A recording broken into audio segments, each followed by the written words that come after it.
In 1931, a cargo ship became trapped in the Arctic ice off the coast of Alaska. The crew abandoned the vessel, expecting it to be crushed or lost to the sea. But the ship did not sink. Instead, it broke free and was seen again and again and again. In the Arctic, the landscape does not remain fixed. Ice forms across the surface of the ocean, stretching outward in shifting patterns that change with the seasons. What appears solid can move. What appears stable can break apart without warning. Ships traveling through these waters rely on narrow windows of time when the ice recedes enough to allow passage. Even then, the route is uncertain. Channels open and close. Pressure builds between sheets of ice, and vessels caught too late in the season can become trapped. When that happens, the outcome is usually predictable. The ship is held in place, the ice tightens, and over time, the structure is damaged or crushed. For this reason, crews working in the Arctic understood the risks. If a vessel became trapped, there was often little that could be done to save it. The focus shifted from preserving the ship to leaving it behind. In 1931, one such vessel entered these waters. The SS Baychimo, a steel cargo ship used for trade along the northern coast of Alaska and Canada, had been operating as part of a supply route through the Arctic. Its voyage followed a pattern that had been repeated before. But the conditions that year began to change. And as the season moved toward winter, the ice began to close in.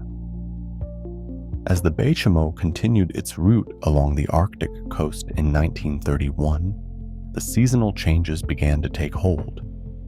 Temperatures dropped, the open water narrowed, and the ice began to form across the surface of the sea. For crews working in the region, this was not unusual. The timing of the ice was part of the work. Ships moved when they could, and when they could not, they waited. At first, the Baychimo continued forward, navigating through the available channels as they shifted and narrowed. But over time, those paths began to close. The ship's movement slowed, then stopped. The vessel became held in place by the surrounding ice. For a period, the crew remained on board. This was also expected. Ships caught in ice were sometimes freed when conditions shifted. A change in temperature, a break in the ice, a new opening. So they waited.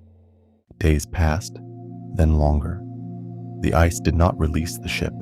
Instead, it settled around it, holding it in place as the Arctic moved toward winter. At that point, the decision became clear. The Baychimo would not continue its voyage, and the crew would not remain with it. Once it became clear that the Baychimo would not be freed from the ice, the crew began preparing to leave the ship. The process was handled in a way that was familiar to those working in the Arctic. Supplies were gathered, essential equipment was removed, what could be carried was taken, what could not be carried was left where it was.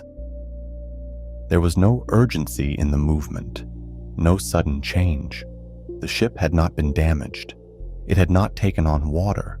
It remained upright, held in place by the ice that surrounded it. But the expectation was understood. A ship trapped that late in the season would not survive the winter. The ice would shift. Pressure would build. And over time, the structure would be broken apart. The crew left the Baychimo behind. From a distance, the vessel remained where it had been, fixed in the ice, unchanged. For those who had worked on it, there was little reason to believe it would be seen again. The ship had reached the point where many others had ended, left in place and lost to the conditions around it. But not long after the crew departed, the situation changed. The ice shifted, and the Baychimo moved. After the crew left the Baychimo, it was expected that the ship wouldn't survive the season. The ice would close, pressure would build, and by the time the waters opened again, there would be little left to find. But that is not what happened. Within days of being abandoned, the ship was seen again.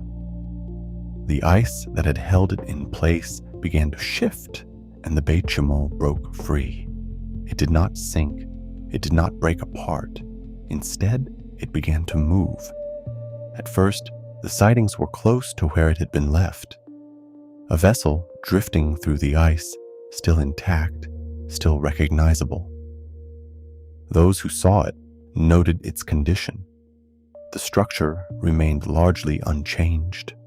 There was no sign of damage that would suggest it had been crushed or compromised. Over time, the ship was seen again, and then again. Reports came from different locations along the Arctic coast. Sailors, traders, and others traveling through the region described encountering the Baychimo drifting through the water or lodged once more in the ice.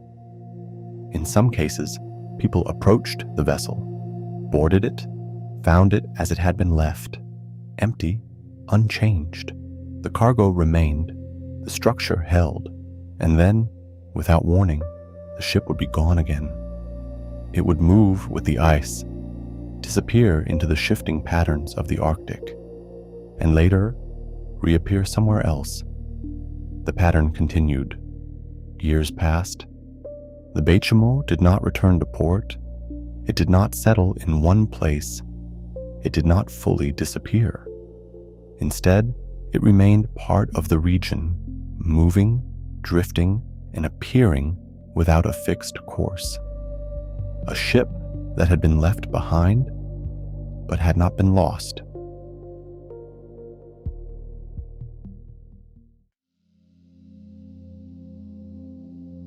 In the years that followed, sightings of the Baychimo continued.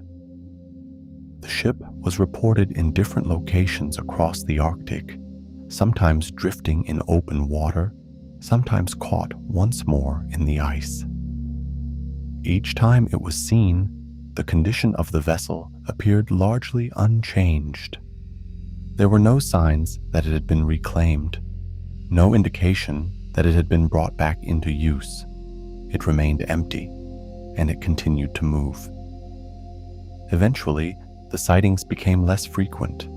The ship was seen for the last time in the late 1930s, still intact, still drifting within the Arctic environment that had once been expected to destroy it. After that, the Baychimo was not reported again. Whether it finally sank, broke apart, or remains somewhere beneath the surface was never confirmed. No final record marked its end, and no clear moment defined when it was truly gone. The Arctic remained as it had always been, ice forming, ice breaking, water shifting beneath it, ships continuing to pass through when conditions allowed. But among those who traveled those routes, the story remained. A vessel that had been left behind, a ship that should not have endured, and a presence that continued to appear long after it had been expected to disappear. That was tonight's story. You've been listening to The Midnight Box. Wherever you are, thank you for listening. Good night.